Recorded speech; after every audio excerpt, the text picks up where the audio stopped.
बिस्मिल्लाहिर्रहमानिर्रहीम। अस्सलाम वालेकुम फ्रेंड्स, आज हम आपके लिए करेले गोश्त की रेसिपी लेकर आए हैं। करेले गोश्त बनाना बहुत ही आसान है, लेकिन करेले का जो कड़वापन होता है उसको ख़त्म कैसे किया जा सकता है ये हम आपको वीडियो में आगे चल के बताएंगे। लेकिन उससे पहले हमारे चैनल को सब्सक्राइब कर लें और साथ में दिए हुए बेल के आइकन को भी प्रेस कर लें ताकि हमारी आने वाली हर नई वीडियो आप तक पहले पहुँच सके। तो चलिए रेसिपी को स्टार्ट कर लेते हैं।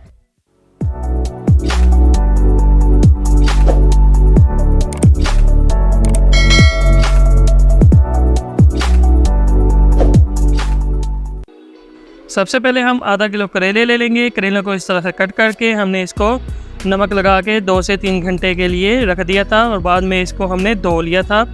अब हम क्या करेंगे कि इसको अच्छी तरह से निचोड़ लेंगे। इस तरह से हम इसको प्रेस करेंगे ताकि इसका जो सारा पानी है वो निकल जाए, इसकी जो कड़वाहट है वो इसमें से निकल जाएगी। इसी तरह से आपने सारे करेले को प्रेस कर लेना है, इसमें से पानी को अलग कर लेना है। इस तरह से हम इसको प्रेस करेंगे। 80% करेलों की कड़वाहट इसमें ख़त्म हो जाएगी। अब हम एक प्रेशर कुकर लेंगे, इसमें ऐड करेंगे 1 किलो बीफ का गोश्त। इसमें हड्डी भी शामिल है और इसके बाद हम इसमें शामिल करेंगे 2 अदद मीडियम साइज़ के प्याज स्लाइस किए हुए, 20 अदद इसमें लहसुन के जवे ऐड कर देंगे। इसका आप पेस्ट बनाकर भी ऐड कर सकते हैं। 1 टेबलस्पून इसमें हम ऐड करेंगे अदरक का पेस्ट। 4 अदद हरी मिर्च लेके उसका भी आपने पेस्ट बनाकर इसमें ऐड कर देना है। अब हम इसमें ऐड करेंगे 2 अदद टमाटर, 2 अदद मीडियम साइज़ के टमाटर इस तरह से कट करके इसमें शामिल कर देंगे। अब हम इसमें शामिल करेंगे 1 खाने का चम्मच सुरख मिर्च का, 1 खाने का चम्मच हम इसमें ऐड करेंगे नमक का। नमक आप अपने टेस्ट के हिसाब से भी शामिल कर सकते हैं। आधा चम्मच इसमें हल्दी का ऐड करेंगे। अब हम इसमें 2 कप पानी ऐड कर देंगे और इसको हम प्रेशर पर लगा देंगे। यहाँ पर मैं आपको बताता चलूँ कि प्रेशर लगाने के बाद वो गोश्त पर डिपेंड करता है वो कितना ज़्यादा टाइम लेगा। कुछ गोश्त जो होते हैं वो जल्दी पक जाते हैं और कुछ पकने का नाम ही नहीं लेते। तो आपने क्या करना है कि इसको हम प्रेशर पर लगा देंगे आधे घंटे के लिए। और आधे घंटे के बाद हम देखेंगे कि ये पक चुका है कि नहीं। अगर ये ना पका तो हम क्या करेंगे कि इसको दोबारा से प्रेशर पर लगा देंगे 1 कप पानी और ऐड करके। तो यहाँ पर हमने इसको प्रेशर पर लगा दिया है। अब हम एक बर्तन लेंगे, इसमें ऐड करेंगे 1 कप ऑयल का। ऑयल ऐड करने के बाद फ्लेम को हम मीडियम पर ऑन कर लेंगे और इसमें हमने जो करेले प्रेस करके रखे हुए थे पानी निकाल कर वो इसमें ऐड कर देंगे।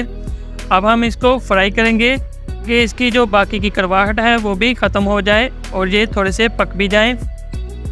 आपने इसको फ्राई कितना करना है ये हम आपको अभी बता देते हैं, लेकिन उससे पहले हमारे चैनल को सब्सक्राइब कर लें और साथ में दिए हुए बेल के आइकन को भी प्रेस कर लें। तकरीबन 10 से 15 मिनट के बाद ये इस तरह का हो जाएगा। आपने इससे ज़्यादा इसको फ्राई नहीं करना, इतना ही फ्राई करना है। इससे ज़्यादा अगर आप इसको फ्राई करेंगे तो ये सख्त हो जाएंगे, फिर खाने में मज़ा भी नहीं आएगा। फ्लेम को अब हम बंद कर लेते हैं और इनको बाहर निकाल लेते हैं। बाकी का जो ऑयल बचा है उसमें हम ऐड कर देंगे 2 अदद मीडियम साइज़ के प्याज स्लाइस करके। अब हम इनको भी ब्राउन कर लेंगे। ज़्यादा हमने इनको ब्राउन नहीं करना, सिर्फ लाइट सा ब्राउन करना है। ज़्यादा से ज़्यादा इस पर हमें 5 से 10 मिनट ही लगेंगे।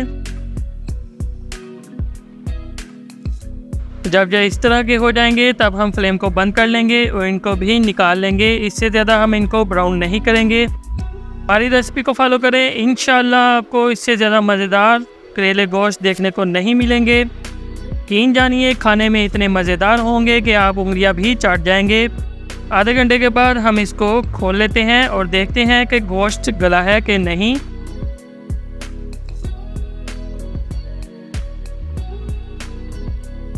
गोश्त भी अच्छी तरह से गल चुका है। अब हम क्या करेंगे कि जिसमें हमने करेले फ्राई किए थे वही ऑयल अब हम इसमें शामिल कर देंगे और इसको हम भून लेंगे तकरीबन 5 से 10 मिनट के लिए। ये वही ऑयल है जिसमें हमने प्याज और करेले फ्राई किए थे। अब हम इसको 5 से 10 मिनट के लिए तकरीबन ज़्यादा से ज़्यादा 5 मिनट लगेंगे, इसको हम भुनाई कर लेंगे। 5 मिनट के बाद ये इस तरह का हो जाएगा। ऑयल भी इसमें मिक्स हो चुका है। अब हमने जो करेले और प्याज फ्राई करके रखे हुए थे वो इसमें शामिल कर देंगे। अब हम इनको भी 5 मिनट के लिए पका लेंगे।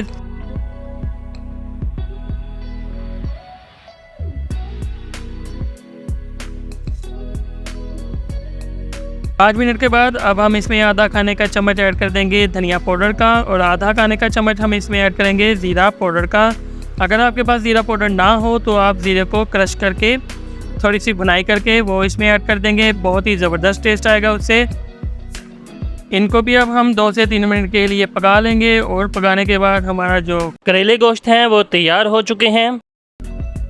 अगर आपको हमारी ये रेसिपी अच्छी लगी हो तो इसको लाइक कीजिए, शेयर कीजिए और चैनल को सब्सक्राइब करना बिल्कुल मत भूलिएगा। इंशाल्लाह इसी तरह की मज़ीद अच्छी वीडियो लेकर हम हाजिर होते रहेंगे। अपना ख्याल रखिएगा। अल्लाह हाफिज़। लेकिन जाते जाते मैं आपको बता दूं कि इसके साथ लस्सी का गिलास तो ज़रूर होना चाहिए, इसके बगैर आपको मज़ा नहीं आएगा। तो इंशाल्लाह फिर नेक्स्ट वीडियो में मिलेंगे। अल्लाह हाफिज़।